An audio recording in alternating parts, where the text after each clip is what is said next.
And it says in it, King James Version has grave mistakes, grave errors, defects in it. That's what it says. So I begin to preach out of mine, which doesn't match. Now my father said, no, it's this way. I said, no, it's this way. Now my wife comes up with her Bible from Jimmy Swaggart.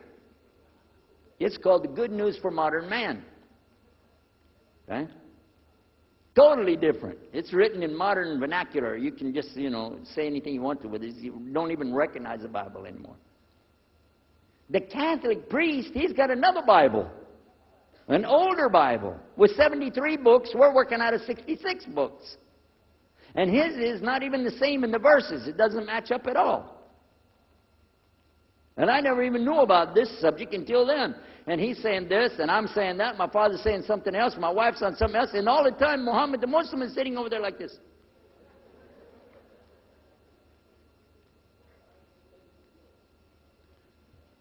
So we asked him. I guess it was me asking him. I said, well, how many versions of your book, your Quran, do you have? He said, the Quran has no versions. There's only one. It's original. It's in the Arabic language. ذَلِكَ الْكِتَابُ لَا رَيْبَ فِيهِ. This is the book that has no doubt. هُدًى لِلْمُتَّقِينَ. It's guidance for those who have taqwa for Allah.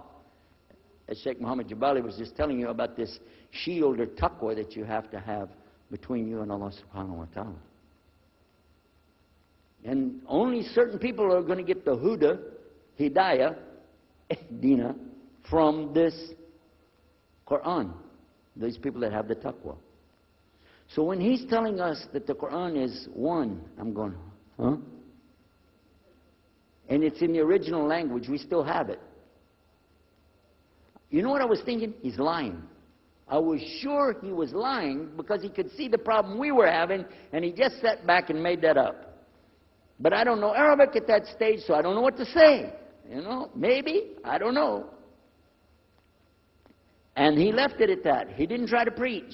But it put a big doubt in my mind now about, we got all these books, he's got one, and la rayba fi, no doubt in it. So another time we had another discussion that came up. Now this time I went to the other preacher who had the cross.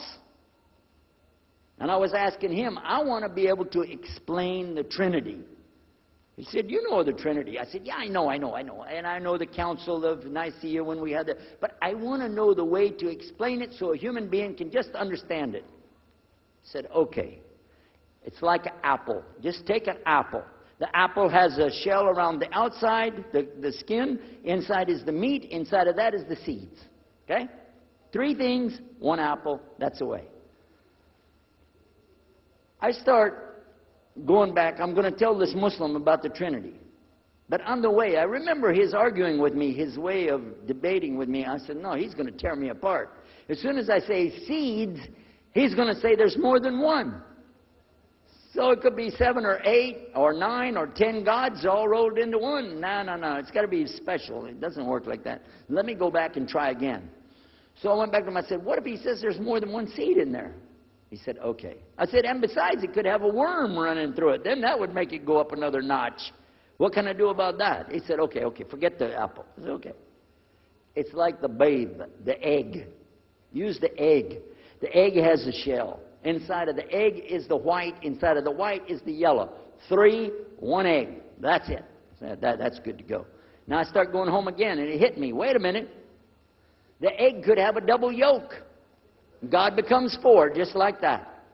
Plus, it could be rotten. I'm not going to ask him again.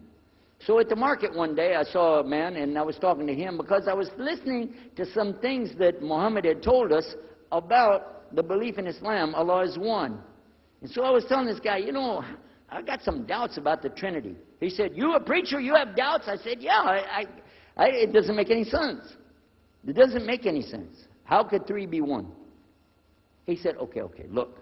You see me? I'm one man. I said, yeah. He said, my wife? Yeah. It's one person. Yeah.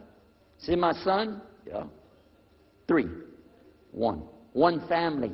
It's the family of God. Use that. I said, there you go. The family of God. You don't get very far on that one, and you realize right away they could have another kid just like that. But worse, they could get a divorce. You want a God that can get a divorce? Huh? In Texas, if you get a divorce, your wife gets the cars, house, your retirement check, your 501, your Keogh plan. She's going to get your computer and even your email. You got nothing left.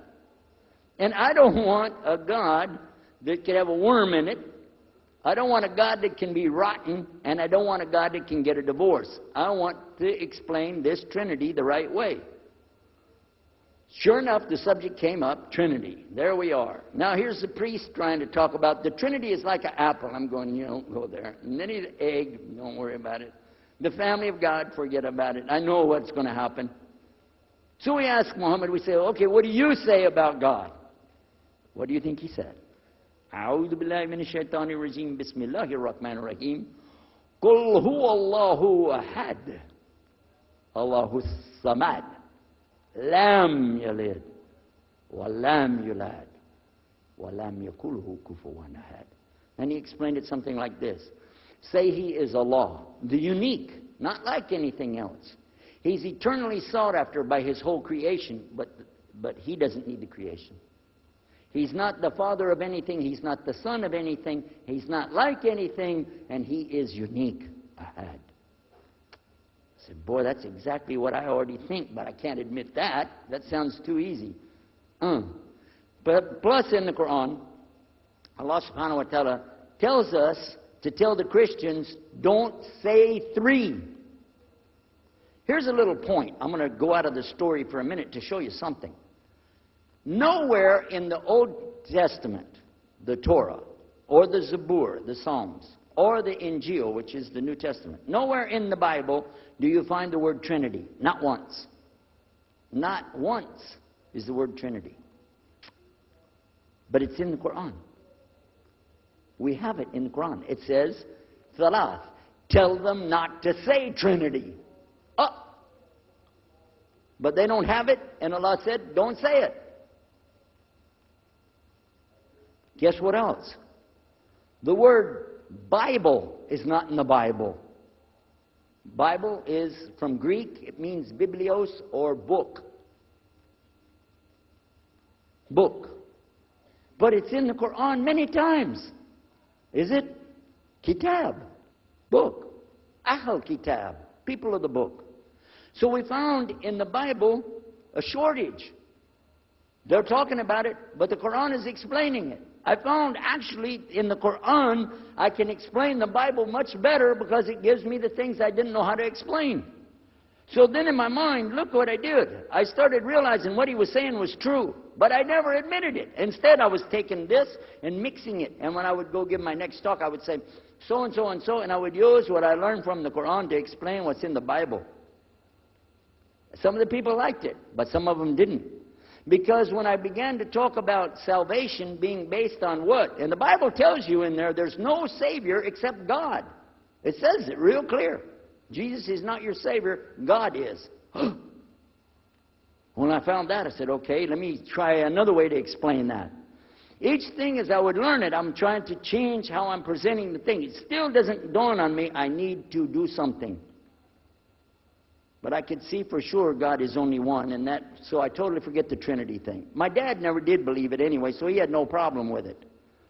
Now we come to some new thing. The priest asks the Muslim, can I go to your church with you, the mosque? He said, sure, come on. Well, he went, and they came back. So we took the priest aside. Come here, come here. What do they do? What do they do in there? Tell us, what do they do? Do they like kill some animals, or what do they do in there? He said, no, they just stand there like this, and they pray, and they leave. I said, what? They pray and leave? He said, yeah. Okay, what kind of music do they have? He said they didn't have any music. No music? How in the world are you going to worship God without music, man? So I asked him, Muhammad, you guys don't have any music? He said, no.